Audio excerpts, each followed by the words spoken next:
10 محرم الحرام کی شہادت ایک میسج دیتی ہے. وہ میسج کیا ہے؟ وہ پیغام کیا ہے جسے ہر ایک نے یکسر بھلا دیا ہے؟ اصل اس پیغام کو تاتے نسیاں پہ ڈال دیا، اس پیغام کو بالے چاک رکھا، اس پیغام کو پسے پشت ڈال دیا، اور پیغام سے ہٹ کے جو کام کرنے کے نہیں تھے اسے کیے گئے، جو اعمال کرنے کے نہیں تھے اسے انجام دیے گئے. اس دن سب سے بڑا مقصد حضرت حسین رضی اللہ تعالیٰ عنہ کی شہادت کا یہ ملتا ہے کہ اس دن حضرت حسین رضی اللہ تعالیٰ عنہ نے پورے امت مسلمہ کو یہ بتا دیا کہ اے لوگوں، قوم کا لیڈر وہ ہوگا جو شریعت و سنت کا پابند ہوگا، قوم کا امیر وہ ہوگا جو شریعت و سنت کا پابند ہوگا، اور قوم کی امیریت اسے سونپی جائے گی جو رسول پاک صلی اللہ علیہ وسلم کا شہدائی ہوگا.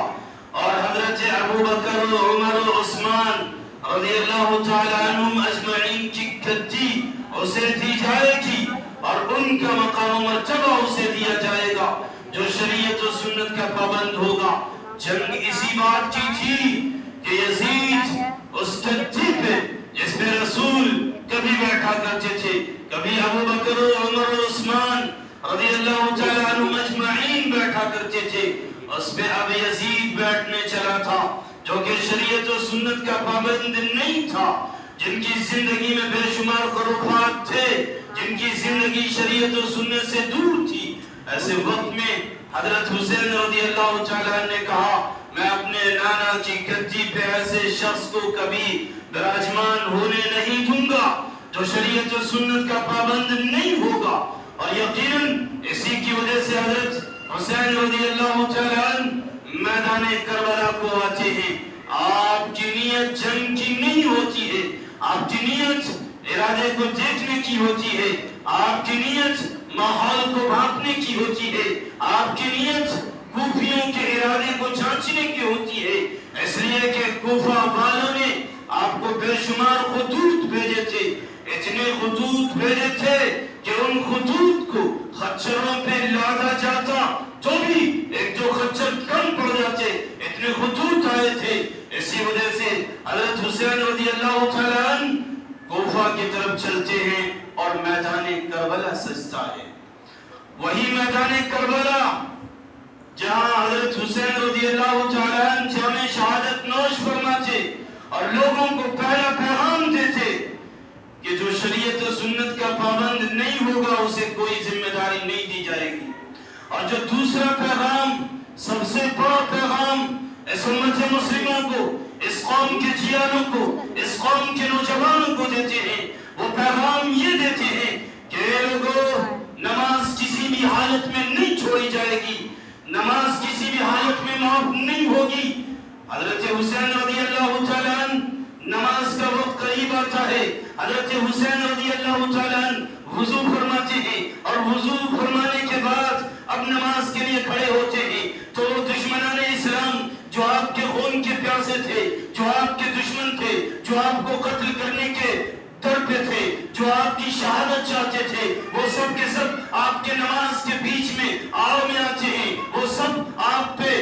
تیر برسانے کی پوری کوشش کرتے ہیں. لیکن یہ لوگ ایسے وقت میں تیر کھا کے بھی سیدنا حضرت حسین رضی اللہ تعالیٰ عنہ پورے نوجوانوں کو، ان نوجوانوں کو جو صرف ڈھول پیٹ کے رہ گئے، ان نوجوانوں کو جو صرف ڈی جے پہ ناچ کے رہ گئے، ان نوجوانوں کو جو صرف تھیرک کے رہ گئے، ان نوجوانوں کو جنہوں نے حضرت حسین رضی اللہ تعالیٰ عنہ کی شہادت کا غلط استعمال کیا، مس یوز کیا، ایسے نوجوانوں کو حضرت حسین رضی اللہ تعالیٰ عنہ عین جنگ کے وقت میں نماز پڑھ کے اور نماز ادا کر کے، تیروں کی برسات میں، تیروں کی بارش میں نماز ادا کر کے یہ پیغام دے رہے ہوتے ہیں اے لوگوں، اے ڈھول پیٹنے والوں، اے ڈی جے پہ ناچنے اور تھرکنے والوں، اور تمام لوگوں کی ازدحام اور بھیڑ اکٹھے کرنے والوں، یاد رکھنا کربلا کا پیغام ڈی جے کا نہیں تھا، کربلا کا پیغام ناچنے کا نہیں تھا، کربلا کا پیغام تھرکنے کا نہیں تھا، کربلا کا پیغام